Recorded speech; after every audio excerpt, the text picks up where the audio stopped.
Salam fakta dan makna. Tema yang kita angkat kali ini, proyek kereta cepat lanjut Surabaya. Nggak kapok ya? Pemerintah Indonesia berencana melanjutkan proyek kereta cepat menuju ke Surabaya. Keberhasilannya menyelesaikan pembangunan kereta cepat Jakarta-Bandung hingga sekarang sudah beroperasi dianggap sebagai bukti kemampuannya menggarap proyek ambisius ini. Kepastian itu disampaikan oleh Wakil Menteri BUMN Kartika Wirjoatmojo awal November 2023 lalu. Kelanjutan proyek yang disinergikan dengan Belt and Road Initiative itu sudah dimulai dengan melakukan kesepakatan dengan pemerintah China untuk memulai joint study sehingga bisa melihat visibility maupun cost project secara keseluruhan. Kesepakatan itu dicapai di sela-sela perhelatan Belt and Road Initiative Forum yang digelar di Beijing pada pertengahan bulan Oktober lalu. Dipilihnya kembali China sebagai mitra untuk kelanjutan proyek tersebut karena negara komunis itu dianggap sudah memiliki pengalaman dalam membangun kereta cepat Jakarta-Bandung. Meski pemerintah telah memberikan kesempatan kepada China, namun menurut Kartika, mereka juga tidak langsung menyetujui proyek kereta cepat ke Surabaya itu. Mereka sendiri sedang melakukan kajian secara mendalam. Selain itu, kerjasama tersebut belum membicarakan mengenai perusahaan apa saja yang bakal terlibat, nilai investasi, dan besaran bunga untuk perpanjangan proyek kereta cepat tersebut. Rencana proyek pembangunan kereta cepat berlanjut ke Surabaya tentu menimbulkan pertanyaan. Sebab kita tahu sebelumnya, proyek kereta cepat Jakarta-Bandung WUS disorot publik karena banyaknya masalah. Salah satunya terjadi pembengkakan biaya cost overrun selama pembangunan kereta cepat itu yang mencapai sekitar 18 triliun lebih, di mana sebesar 60% ditanggung oleh pemerintah Indonesia dengan meminjam utang pada Bank China dengan bunga 3,7 sampai 3,8%. Dan tenor 35 tahun dengan jaminan APBN. Total mega proyek transportasi ini memiliki nilai investasi sebesar 7,2 miliar US dollar atau setara dengan 112,2 triliun. Dan terakhir kita melihat buruknya kualitas sarana dan prasarana kereta cepat, yaitu jebolnya talang di stasiun Halim akibat tak mampu menahan luapan air hujan yang lebat dan berbagai masalah teknis lainnya. Bersama kami telah hadir kembali Bung Fajar Pratikto. Bung Fajar, apa kabar? Baik Bung, terima kasih atas kesempatannya. Oke, lanjut ya. Bagaimana Anda melihat rencana proyek yang ambisius nih, kereta cepat yang akan berlanjut ke Surabaya? Ya, ini aneh sekali ya, karena baru selesai pembangunan kereta cepat Jakarta-Bandung, sudah langsung mau lanjut ke Surabaya. Kok mereka bisa langsung seperti itu tanpa melakukan evaluasi menyeluruh dulu terhadap proyek yang sudah dilakukan sebelumnya yang banyak masalah gitu kan. Nah, ini kan menjadi tanya besar bagi kita. Kalau lihat kebutuhannya memang ya untuk pembangunan kereta cepat lanjut Surabaya ini lebih penting ya dibandingkan dengan proyek Jakarta-Bandung yang sudah jadi itu.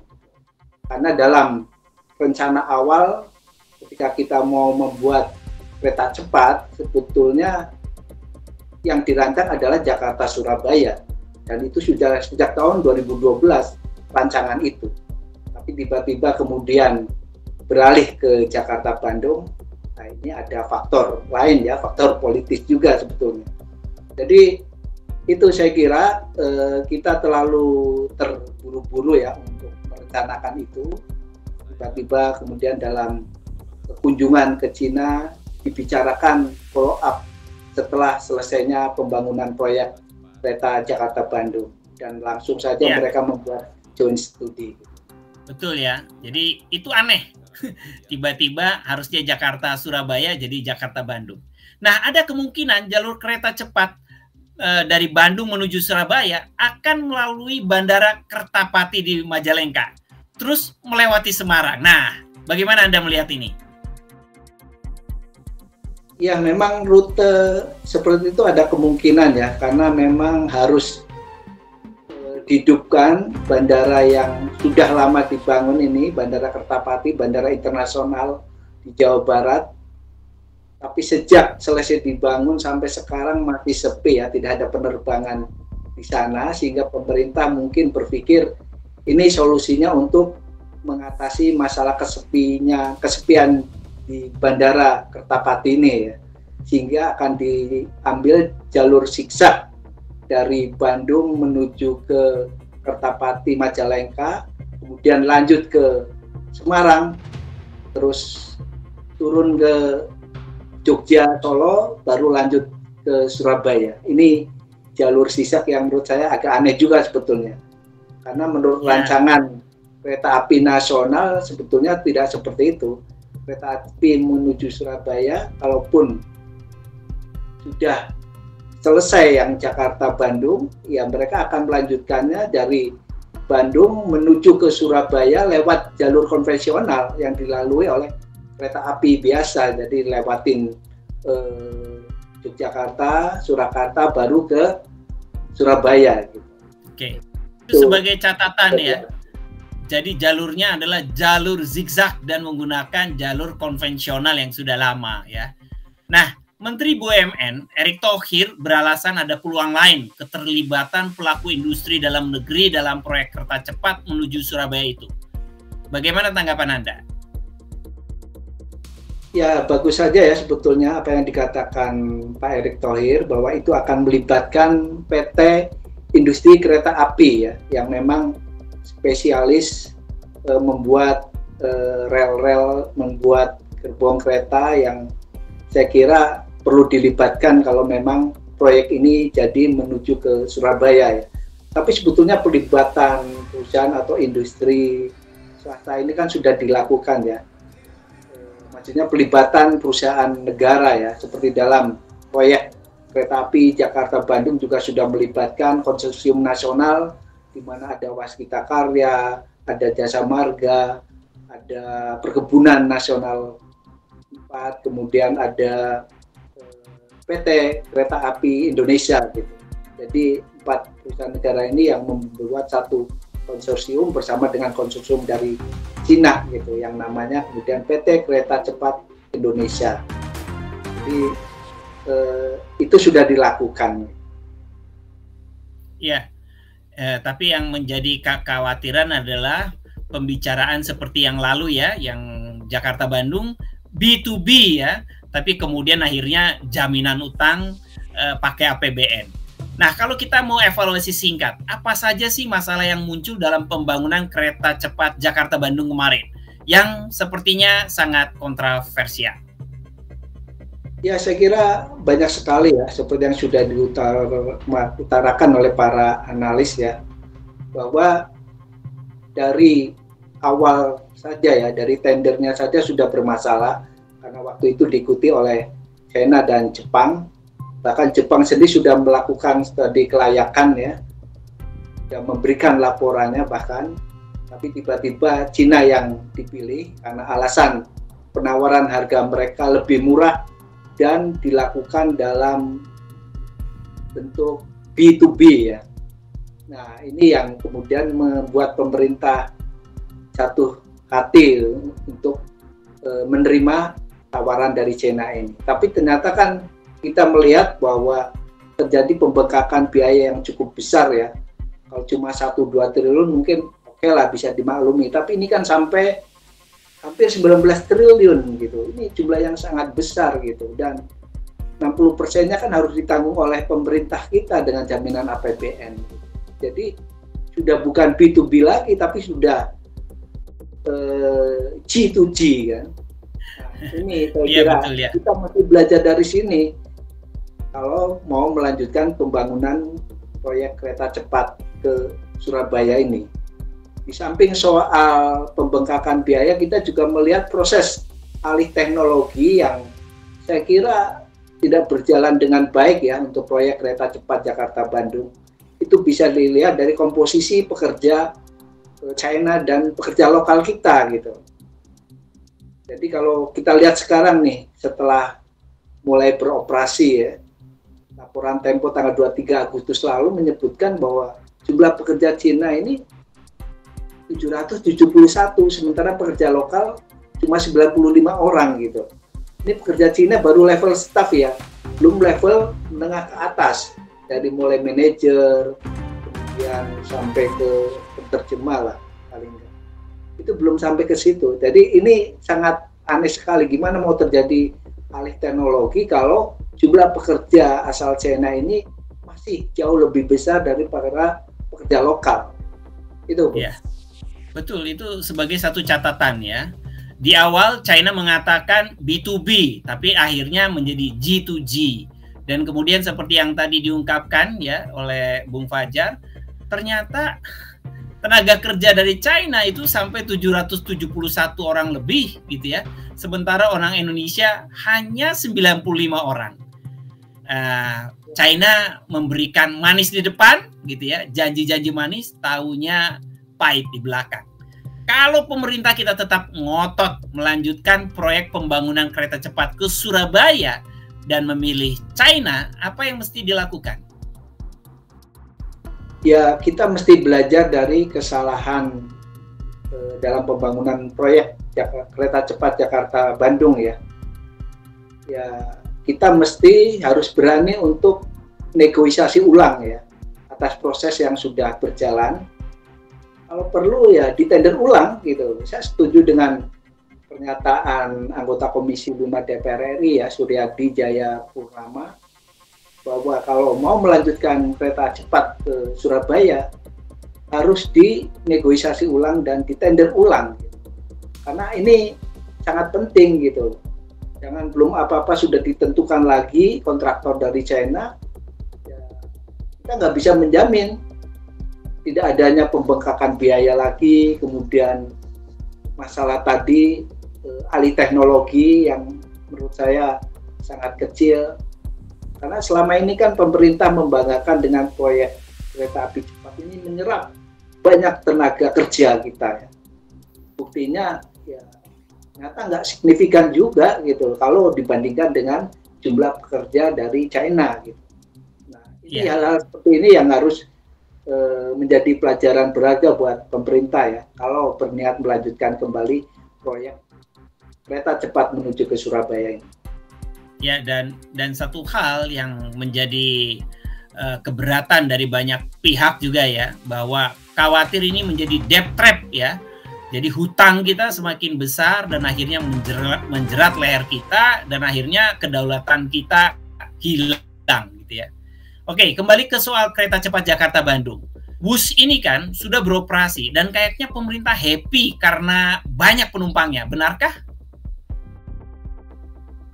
Ya, kalau kita lihat laporan dari kereta api cepat ini kan memang jadwalnya selalu meningkat ya, bahkan setiap jam ada jadwalnya gitu. Dan jumlah penumpangnya rata-rata per hari itu sekitar 21.000 gitu. Ini jumlah yang cukup besar ya, bahkan sampai pertengahan November ini di total sekitar 350-an ribu penumpang.